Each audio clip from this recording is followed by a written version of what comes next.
Почитуван министер, почитувани колеги, денешната дискусија поврзана со автопатот, анексот на автопатот од Кичево до Охрид е исто така контраверзна како и самата одлука за градење на тој автопат. Денеска се изнаслушавме разноразни квалификации кои со аргументи ќе се обидам да ги побијам.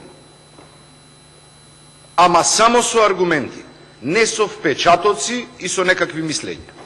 Да тргнеме со ред. Имало потреба од клучки или немало? Дали имало такви патишта и дали таа одлука е на тековната влада? Одлуката за 9 клучки на автопатот е донесена 2014 година. 2014 година е распишан тендерот за проектирање на тие клучки, платени се 40 милиони денари на фирмата Чакар Партнерс. Контраверзноста на целата дискусија и целиот изминат период е поврзана и со прашањето дали оваа влада ги поддржува проектите на претходната или за сите проекти сака да почнат од незе. И почитувани колеги од опозицијата, и двете тези ги држите вие. Јас не знам како да се одбраниме и што е она што треба да ви го кажеме. Дали грешиме кога ги поддржуваме проектите на старата влада или оние кои ги почнуваме обново? Ајде да зборуваме сега поврзано со цените, со бројките и со заштедите. Овој контроверзен проект, кој кошта скоро 11 милиони евра по должен километар. Впрочем, овие бројки и не се толку далечни за вас, за претходната влада, кога можеше во Овчеполието во Рамница километар гасовод да кошта $1.300.000, 10 милиони евра за автопат, не е ништо страшно. Оваа влада со своите активности заштеди 95 милиони евра. Каде е заштедата? Со конкретни примери и зошто е направена оваа заштеда.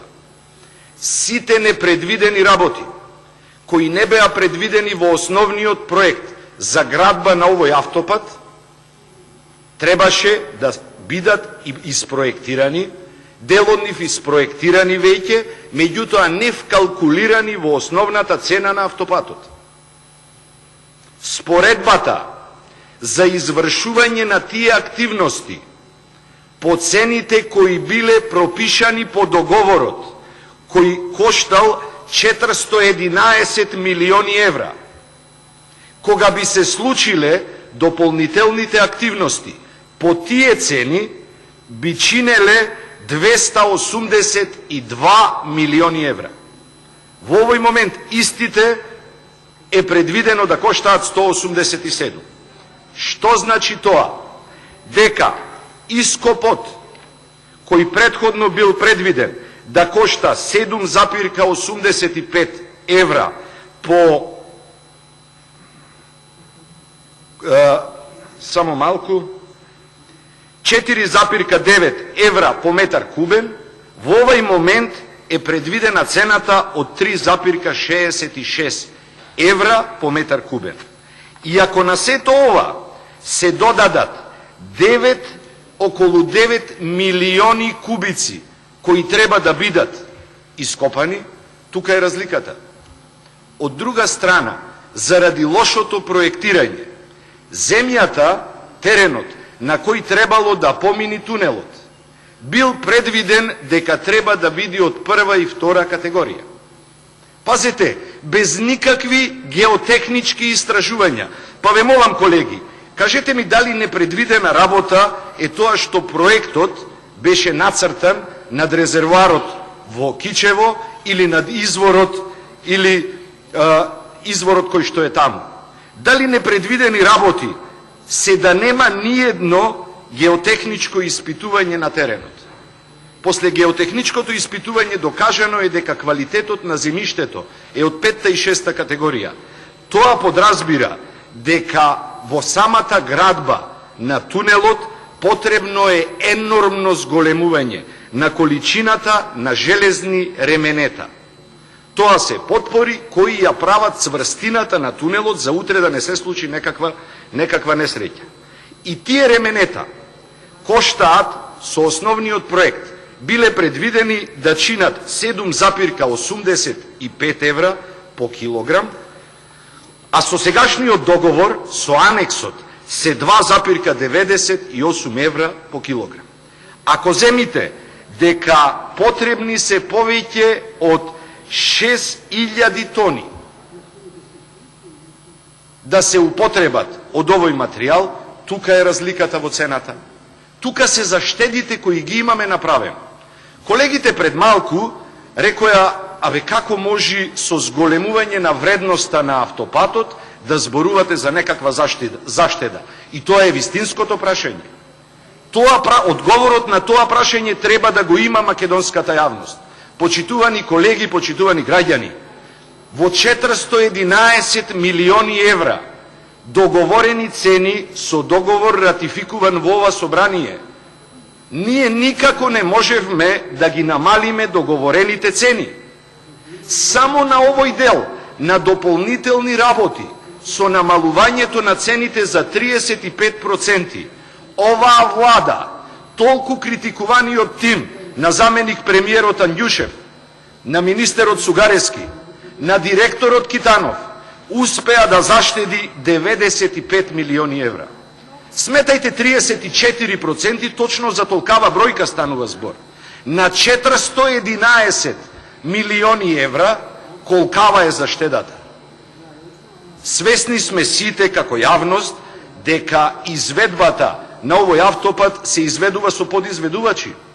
Меѓутоа, разликата во цените која ја даваат подизведувачите и договорената цена од страна на Синохидро со претходната и со сегашната влада е огромна разлика.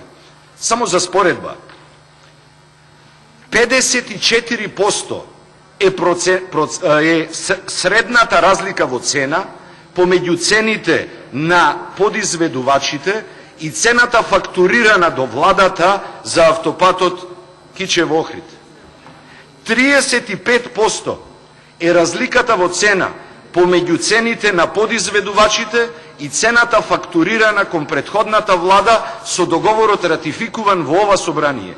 И затоа ве замолувам, немој да прашувате зошто е зголемена цената. Цената е зголемена само заради зголемениот обем на работа. Меѓутоа, тој зголемен обем на работа, ако сме оделе по цените договорени од претходната влада, ќе чинела 282 милиони евра. А во овој момент ние овде, во моментов во собранието, зборуваме за нешто кое чини 187 милиони евра. Баш заради тоа, сметам дека ова е вистински проект, сметам дека е исплатливо тоа што година дена владата на премиерот Заев, воден ресорот од министерот Сугарески, успеа ги го потроши времето, го искористи времето за да испреговара пониски цени, 95 милиони евра, помалку пари овој народ од буџетот да плати за изградба на овој автопат. Убеден сум дека и ваш предлог не е да се прекинеше изградбата на тој автопат. На таков начин ќе изгубевме сите, ама во исто време ве замолувам, земете ги точно бројките, зашто се екзактни. Со бројките, со споредбата на бројките нема играчка. Со нив пред аргументите молчат и боговите. Баш заради тоа го зборуваме нешто, јас денес воопшто не мислев да зборувам. Воопшто не мислев да ги зборувам овие бројки и овие аргументи, ако вие не тргневте во обратна насока. Да критикувате нешто кое е целосно оправдано, да зборувате нешто кое апсолутно не држи место, само извртувајќи ги тезите. Баш заради тоа сметам дека целиот овој проект треба да биде поддржан и министер, убеден сум дека преку поддршката во најскоро време сите ние заедно ќе ги почувствуваме бенефитите од ова автопатско решение. Ви благодарам.